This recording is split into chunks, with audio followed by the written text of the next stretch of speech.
रहिए।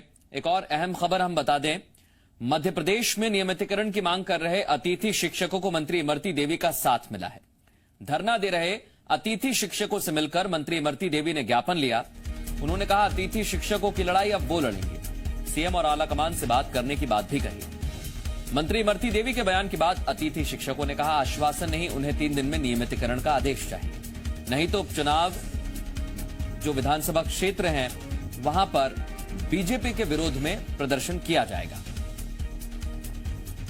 नहीं, हम आश्वासन पर विश्वास नहीं करेंगे। आप देखिए, बाजू में हमारा रथ खड़ा है। अगर 3 दिन आचार संहिता लगने के 3 दिन बचे हुए, अगर इस बीच में इन्होंने हमारी कैबिनेट की मीटिंग बुलाकर अतिथि शिक्षकों को नियमित नहीं किया तो हम 28 सीटों पे भारतीय जनता पार्टी को हराने का काम करेंगे, जो हमने 2018 के चुनाव में किया था। हम भारतीय जनता पार्टी को हराएंगे, किसी बात को हम नहीं मानेंगे जब तक हमें नियमित नहीं करेंगे, तब तक अतिथि शिक्षकों को। तो हमारे सम्मानीय हमारे भाई अतिथि शिक्षकों को भी होना चाहिए। इसके लिए मैं आई हूँ और इनसे यही निवेदन करना चाहती हूँ कि आप घर बैठो, आपकी लड़ाई इमरती देवी लड़ेगी, सम्मानीय मुख्यमंत्री जी ने जाएगी, ज्योतिराज सिंधिया ने जाएगी, और जितने जल्दी काम हो सकेगा इनका काम में। रुख करते हैं, शैलेंद्र हमारे साथ लगातार बने हुए हैं। शैलेंद्र, जब एक बयान पर मंत्री इमरती देवी पलट सकती हैं, यू टर्न ले सकती हैं, तो फिर अतिथि शिक्षक भी यही कह रहे हैं कि हमें बयान से कोई मतलब नहीं, आप तो लिखित में आदेश लाइए।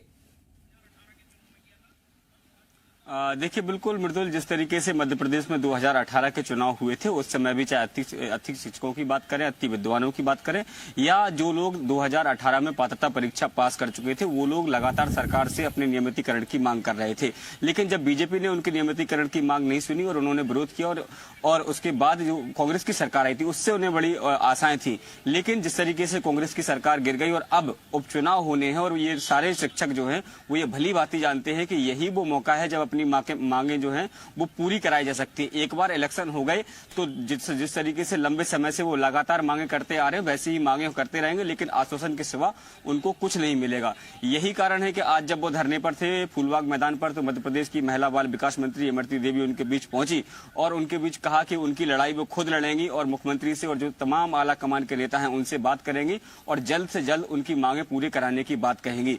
लेकिन ये जो आश्वासन है उसको लेकर जो अतिथि शिक्षक संघ है वो मानने को तैयार नहीं है। उन्होंने कहा कि 3 दिन का अल्टीमेटम है सरकार के पास, यदि वो मान जाते हैं तब तो ठीक है, नहीं तो 3 दिन बाद हर विधानसभा क्षेत्र में अतिथि शिक्षकों जो हैं वो एक रथ यात्रा निकालेंगे और उसके माध्यम से वो बताएंगे किस तरीके से बीजेपी ने उनके साथ जो वादा खिलाफी की है। हालांकि इस दौरान इमरती देवी ने एक बात जरूर कही कि जो वचन पत्र की बात कर रहे हैं, जिन वचन पत्र में इनको नियमित करने की बात थी, वो कांग्रेस का वचन पत्र था, बीजेपी का वचन पत्र नहीं था। बीजेपी ये चाहती है कि उनको नियमित किया जाए, लेकिन इसके बाद ये सवाल ये भी हुआ कि आप 6 महीने से दोबारा से अब बीजेपी की सरकार में हैं, तब बीजेपी ने क्यों इस तरफ कोई ध्यान नहीं दिया? क्यों उनका जो संगठन है वो लगातार मुख्यमंत्री से आश्वासन देने की बात कर रहा है, उनसे मिलने की बात कर रहा है, लेकिन अतिथि शिक्षकों से न तो मुख्यमंत्री सीधे मिल रहे हैं, न स्कूल शिक्षा मंत्री सीधे तौर पर कोई उनको तवज्जो दे रहे हैं।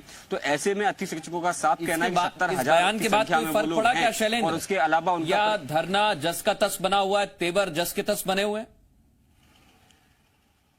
देखिए, बयान के बाद भी उनका जो गुस्सा है वो शांत नहीं हो रहा। उनका साफ तौर पर कहना है कि आश्वासन नहीं चाहिए, उनको काम चाहिए। 3 दिन का उन्होंने खुद जो इमरती देवी है उनको ज्ञापन सौंपा है, उसमें उन्होंने अल्टीमेटम दिया है और कहा है कि 3 दिन के अंदर अगर आश्वासन नहीं, मतलब जो उनका आदेश जो है वो यदि लागू नहीं होता है तो निश्चित तौर पर वो आने वाले समय में जो 28 विधानसभा क्षेत्रों में जो चुनाव होने हैं वहां पर अतिथि शिक्षक जो है वो बीजेपी का खुलकर विरोध भी करेंगे। जी, बहुत शुक्रिया शैलेंद्र तमाम बातचीत के लिए। आगे बढ़ेंगे, बता दें मध्य प्रदेश में 40%